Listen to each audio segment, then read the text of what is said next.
Bismillahirrahmanirrahim. Assalamualaikum warahmatullahi wabarakatuh. Baik anak-anakku sekalian, pada kesempatan pagi hari ini kita akan belajar tentang kisah Nabi Daud dan Nabi Sulaiman serta Nabi Ilyas. Anak-anak sekalian, sebelum kita mulai, mari kita awali dengan baca basmalah dan doa akan belajar. Bismillahirrahmanirrahim. Rabbi zidni ilman warzuqni fahman.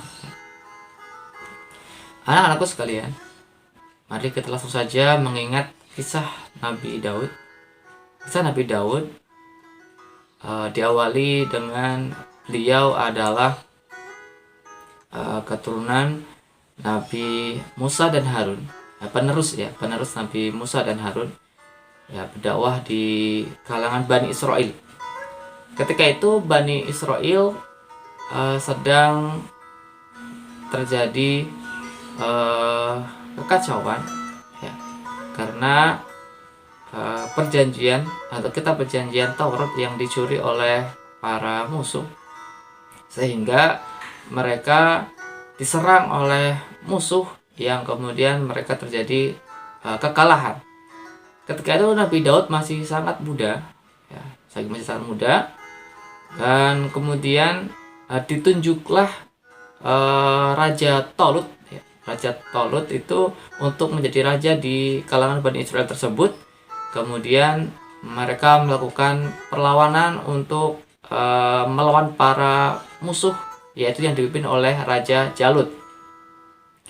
Singkat cerita, Nabi Daud waktu itu yang masih muda mengikuti peperangan yang dilaksanakan pada waktu itu ada rajanya masih Raja Tolut. Kemudian kondisi jumlah pasukan Raja Tolut yang di situ ada Nabi Daud masih kecil itu sangat sedikit, dan musuhnya Raja Jalut itu sangat banyak sekali. Ketika itu Nabi Daud meminta izin kepada Raja Tolut untuk melawan Raja Jalut, untuk mengalahkannya. Padahal waktu itu Nabi Daud hanya bersenjatakan dengan ketapel dan batu kecil. Tapi dengan izin Allah, maka Raja Jalut yang pasukannya begitu banyak, dan Nabi Daud berduel dengan Raja Jalut. Jalut kemudian kalah di tangan Nabi Daud yang masih kecil itu, masih muda. Kemudian dengan kecerdikan dan kepandaian Nabi Daud, dengan baju perangnya, baju besinya, kemudian akhirnya Raja Jalut pun kalah di tangan Nabi Daud. Ketika melihat kejadian itu, maka Raja Talut akhirnya menunjuk Nabi Daud untuk melanjutkan untuk menjadi seorang raja pada Bani Israel tersebut. Tapi Nabi Daud lebih memilih kepada prinsipnya, yaitu untuk beribadah kepada Allah, kemudian banyak berzikir di menyendiri, karena Raja Talut menginginkan Nabi Daud untuk menjadi raja. Nah, anak-anakku sekalian, Nabi Daud itu adalah mempunyai mukjizat yang banyak. Di antaranya adalah yang pertama, Nabi Daud itu memiliki mukjizat, memiliki suara yang sangat merdu, suaranya sangat merdu sehingga membuat orang yang mendengarnya akan menjadi tenang dan damai Jadi hanyut dalam mendengarkan suara-suaranya. Kemudian yang kedua adalah Nabi Daud memiliki mukjizat dapat membuat baju besi yang sangat bagus. Dan yang ketiga adalah bisa berbicara dengan binatang, jadi memahami ucapan mereka. Itu Nabi Daud. Kemudian mukjizat selanjutnya adalah diberikan kitab Zabur kepadanya, Dan yang terakhir, Nabi Daud adalah seorang hakim yang sangat adil, ya, beserta anaknya. Nah, nanti kita lanjutkan dengan Nabi Sulaiman. Nabi Sulaiman itu adalah anak Nabi Daud yang akan melanjutkan dakwahnya Nabi Daud. Nah, selanjutnya adalah kita akan masuk kepada Nabi Sulaiman. Nabi Sulaiman itu kita masih lanjut pada kisah kita ya, Nabi Sulaiman. Nabi Sulaiman itu adalah anak dari Nabi Daud dan beliau adalah jadi seorang raja waktu itu ya. Nabi Sulaiman menjadi seorang raja yang sangat kaya raya. Sangat kaya raya, tetapi tidak membuat dirinya menjadi sombong. Kemudian ada sedikit kisah dari Nabi Sulaiman ini adalah beliau yang begitu kaya rayanya ya. Nabi Sulaiman itu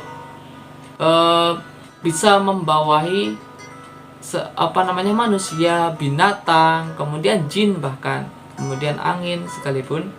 Nabi Sulaiman bisa berbahasa seperti mereka, seperti binatang ya, pemengerti ya bahasa binatang, dan pun binatang pun bisa tunduk dengan Nabi Sulaiman. Sama seperti ayahnya yang bisa mengerti bahasa binatang. Jadi Nabi Sulaiman itu bisa bahasa ya, bisa berbicara dengan binatang. Kemudian anak-anakku sekalian, kerajaan yang begitu megah Nabi Sulaiman itu dibangun oleh para manusia dan jin ya, dan jin. Kemudian dalam banyak perhiasan yang sangat tinggi nilainya perhiasan tersebut. Dan waktu itu memang kekayaan itu begitu megah, namun tetap Nabi Sulaiman tetap tidak menunjukkan kesombongan terhadap Allah Subhanahu wa taala. Tetap beribadah dengan sungguh-sungguh.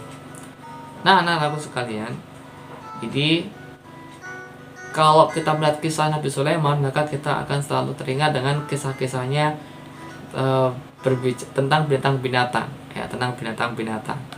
Sama seperti seekor semut ya, seekor semut yang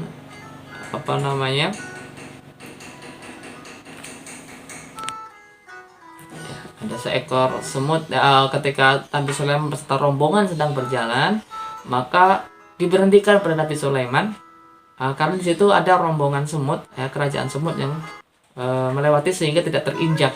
Nah, karena Sulaiman mengetahui dengan bahasa semut tadi. Nah, itu sedikit singkat tentang Nabi Sulaiman ya. Nah, kemudian anak-anakku sekalian, inilah mukjizat yang diberikan pada Nabi Sulaiman itu, diantaranya adalah bisa berbicara dengan bahasa binatang-binatang. Nah, anak sekalian, di akhir kisahnya dari Nabi Sulaiman ini adalah Nabi Sulaiman begitu dikagumi, disegani, dihormati oleh masyarakat waktu itu, sehingga saat peristiwa kematiannya pun itu saat beliau duduk